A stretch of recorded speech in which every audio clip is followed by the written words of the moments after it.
G'day viewers, welcome to this week's PB's Retro Restorations. This week I'm doing this Ertl Pontiac Trans Am, but it's not an ordinary Pontiac Trans Am. As you can probably see from what's left on the doors, this is a Smokey and the Bandit Trans Am. Obviously being the later model, it's from Smokey and the Bandit Part 2. Not a big fan of Smokey and the Bandit Part 2, but the first movie is one of my absolute favourites of all time. You've heard me bang on about it before. Before we get stuck into this, I'm going to show you my Smokey and the Bandit collection. It's like bonus. You're welcome. I've got the Snowman's rig. I built that one. It's an Ertl kit. I've got the 1/25th scale Trans Am with the... even comes with his little hat. Yes, they need dusting. I built that one too. There's the other Trans Am from that other video. There's a Hot Wheels Trans Am. We've even got Buford Justice's Pontiac Le Mans. That's a green light. And the Jada Toys one, I think they've got the license for it now.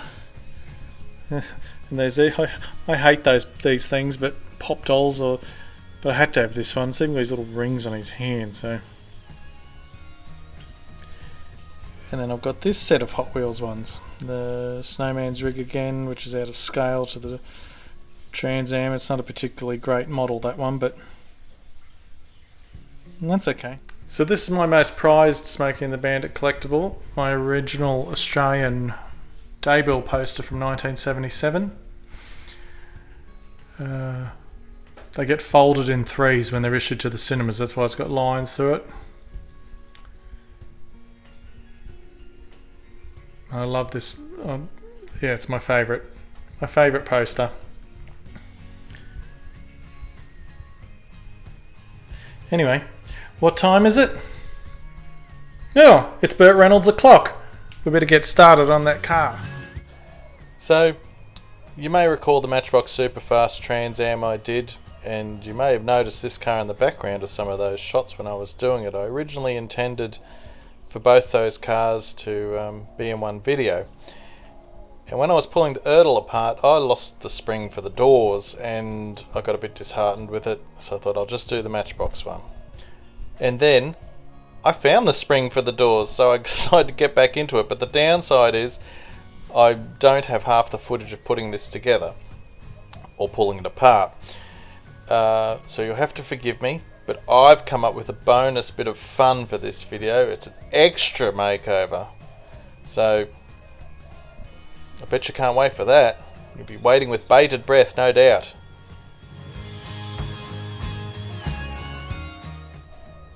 So, I'm giving it a wet sand between coats. You can see the Matchbox one there. That's how long this one's been sitting on my shelf to do. Because they're black, I want them to get really shiny. When I disassembled them, pulled the windscreen out, I didn't break this window. It was cracked and it was just being held in place by being together. So, bit of canopy glue, which will dry dead clear. It's what I use on all the plastic, so it doesn't craze it. And after some fiddle flipping, I got it to stick together. Let it dry overnight. And then I gave it a sand when it was all done. And while you can't see it here because I lost the footage, went through the usual process of a sand and putting it into the floor polish and letting it dry overnight, and it was a good save, I thought, in the end. It looks good.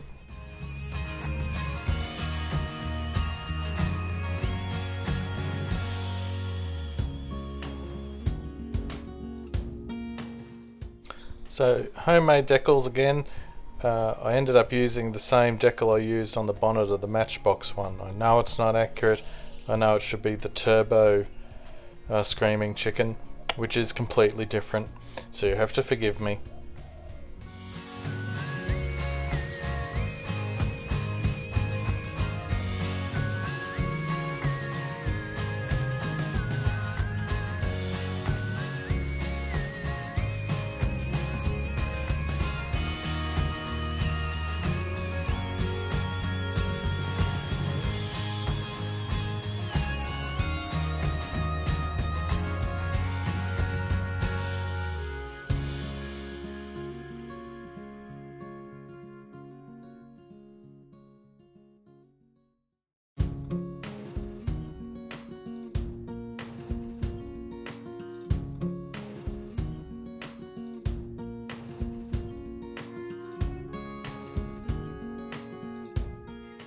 So I'm using the stamping method to put the chrome back on the wheels, and they worked really well because the rims were quite protracted on these.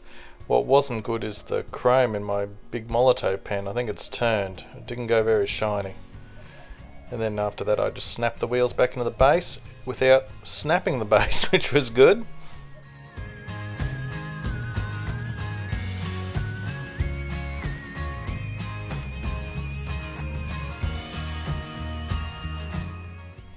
And then I start putting it back together. So there's that glass that came out good. You see it's actually got separate glass for the, or plastic for the headlights, which is really neat, but you can hardly see it. But anyway, after several months, this one's back together and done. Now we can move on to the bonus makeover. So I was at Toy World or somewhere looking for wheels for other projects, and I found these.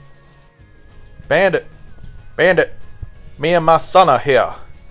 You know, a legend and an out-of-work bum look a lot alike, Daddy. That's right, Big and Little ESPBT Cadillac.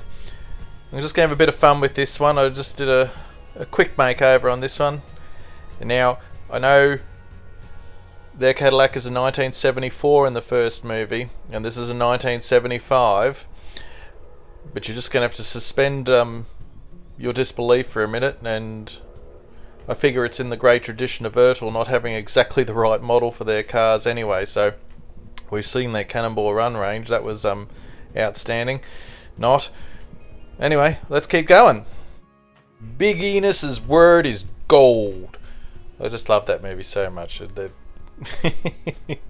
Daddy, I about believe you're going to have your day ruined for you. Anyway, sorry about my poor accents.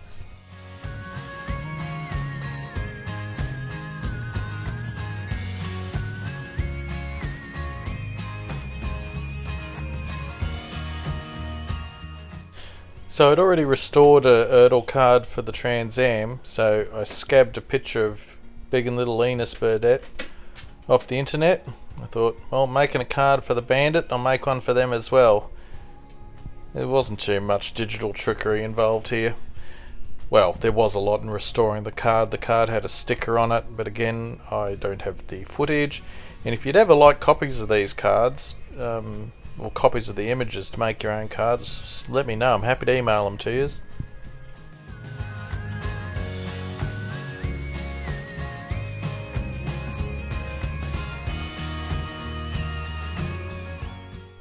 So after I resize it, measure it for accuracy and so that it'll fit the blisters, I print it out. Just sheet of card. I'll cut them both so they'll fit on the one sheet of card.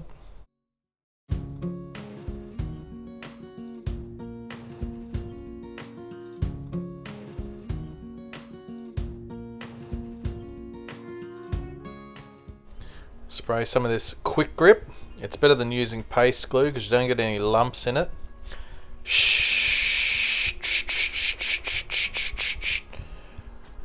Anyway, place them down, flatten them right out, and then I just stick a weight on them and I leave them overnight.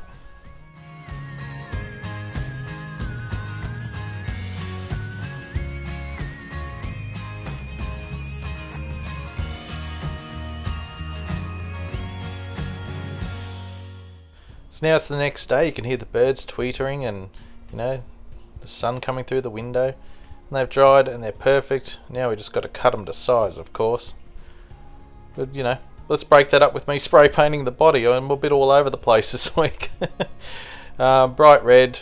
Oh, it's not really bright red. It's Italian red from a Tamiya Rattle Pack. It's probably not 100% movie accurate, but it was just a quick bit of fun, this one. Now my son does plasticine artworks and small dioramas. He does really good work too. So I stole some of this brown plasticine off him, and I'm going to try and make the little bull horns for the front and rear of the car. We'll see how it goes. This is that plasticine that you mould it and shape it and then you bake it and it goes hard. So once I kind of got them looking like horns, I baked them so they went hard. Once they're all hard, I glued them on. And they're alright, you know, for a bit of a trial. I'm sure there could be some other applications for this stuff.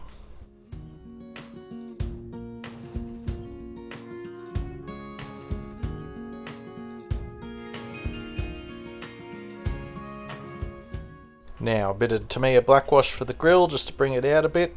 I was going to go light on the details on this one, but I ended up doing the pinstriping down the side, or the chrome moulding, and I did the head, well, the indicators and things too.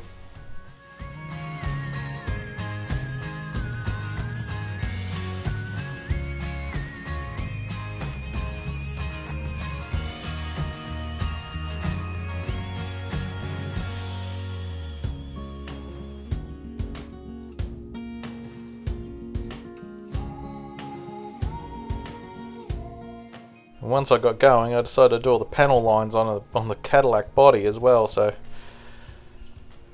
oh well, it looked good. I liked it. I clear coated it after I did all this as well, of course.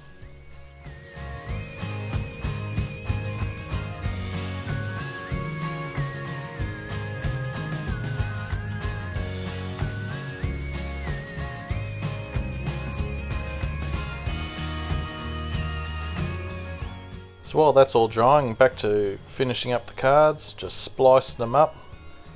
Make sure they're nice and straight and the same size, that helps.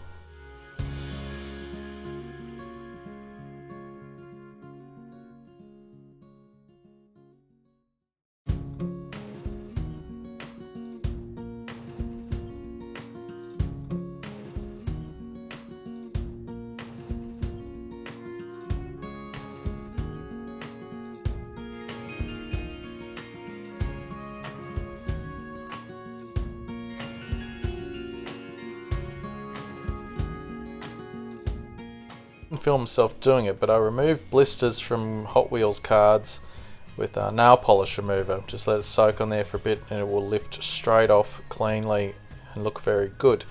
Now I don't know what it is with Ertl cars, they're not quite 1/64 scale, they're a teeny bit bigger, and finding a blister for them can be difficult. But anyway, I find the carbonator car, like I used in the other ones, the only one that will fit them. Now I'm using Mrs. PB's, God bless her's, corner punch just to give them that rounded factory look. Kutunk. And some more of the same canopy glue so it'll dry clear, it won't distort the plastic, and it won't make a mess of the card. And then we'll just leave it overnight. Well, it's better to leave it overnight to dry properly.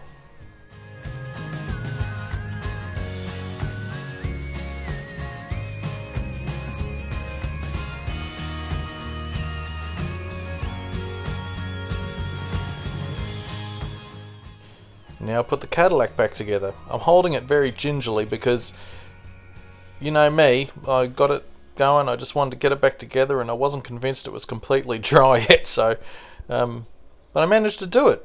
I couldn't see any fingerprints in it, and I probably won't see any in it until I watch it on the 7,000 inch TV and it's glaringly obvious for everyone to see.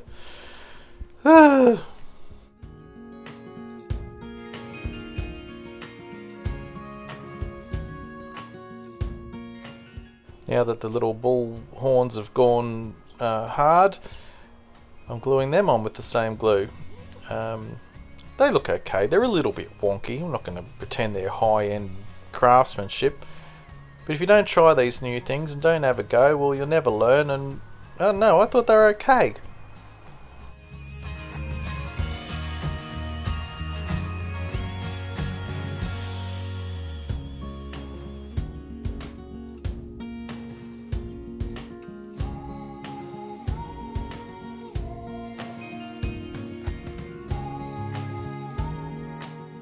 And just like that, we're done, pending drying.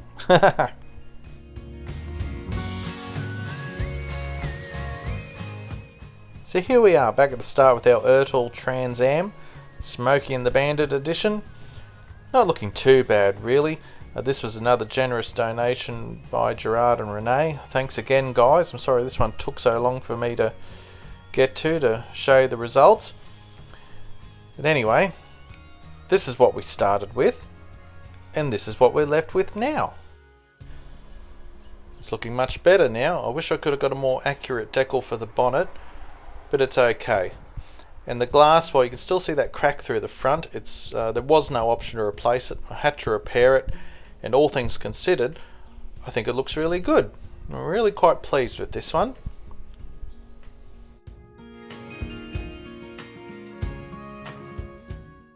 Guy paint his truck up like this, go to a minister's funeral, dressed in feathers. Anyway, here's Big and Little Enos Burdett's caddy. You can see the horns, looking at them now, they look pretty good. I'm quite pleased with them. I know it's not 100% movie accurate. It should be a 74. It should have the wheel spats on the back. I believe the Cadillac that's in the third movie that we don't talk about is a 75. But we're not interested in that movie. Well, I'm not. It's terrible. So here it is. I hope you like it. This was a quick build and a bit of fun.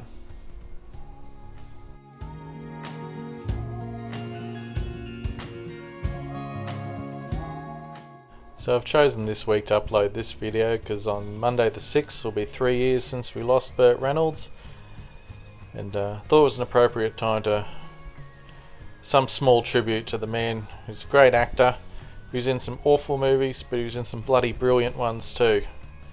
So I miss you, Burt. We've got 2 more cars for what my wife, Mrs. PB, calls the Burt Shrine. We'll see how many more we can fill it up with. Don't forget the upcoming dips build off next week. It's Impalas. You should be getting them finished. And then, of course, October the 5th is the date for our frightening build. Get involved. So thanks for taking the time to drop in and watch my video. I really appreciate it. Hello again to all my regular subscribers. Welcome to our new subscribers.